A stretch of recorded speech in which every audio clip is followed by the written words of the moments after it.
ராமநாதபுரம் மாவட்டம் பரமக்குடியில் ஆவணங்களின்றி கொண்டு செல்லப்பட்ட 75 சவரன் தங்க நகைகளை தேர்தல் பறக்கும் படையினர் பறிமுதல் செய்துள்ளனர். இதுகுறித்த கூடுதல் விவரங்களோடு இணைகிறார் எமது செய்தியாளர் மாரிமுத்து. அவரிடம் பேசலாம். வணக்கம் மாரிமுத்து, விவரங்கள். நிச்சயமாக பரிதா.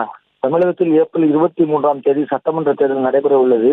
இதனை அடுத்து தேர்தல் பறக்கும் குழுவினர் நிலையான கண்காணிப்பு குழு தீவிர வாகன சோதனை ஈடுபட்டு வருகின்றனர். பரமக்குடி சட்டமன்ற தொகுதிக்கு உட்பட்ட பாட்னூர் என்ற இடத்தில் தேர்தல் பறக்கும் படை அலுவலர் ராமகிருஷ்ண பிரபு தலைமையில் கீழ் தீவிர வாகன சோதனை ஈடுபட்டிருந்தனர். அப்பொழுது அவ்வழியாக வந்த காரை ஒன்றை சோதனை செய்ததில் பரமக்குடி மணிநகரைச் சேர்ந்த சசிரேகா என்பவரிடமிருந்து உரிய ஆவணங்கள் இன்றி எடுத்து செல்லப்பட்ட 75 சவரன் தங்க நகைகளை பறிமுதல் செய்தனர். பறிமுதல் செய்யப்பட்ட தங்க நகைகள் பரமக்குடி வட்டாட்சியர் ராமமூர்த்தி அறிவுறுத்தலின் பேரில் பரமக்குடி சார்பு கார்வூலத்தில் ஒப்படைக்கப்பட்டது. பரமக்குடியில் பறிமுதல் செய்யப்பட்ட 70 தங்க நகையின் மதிப்பு சுமார் 81 லட்சம் இருக்கும் என அதிகாரிகள் கூறினர்.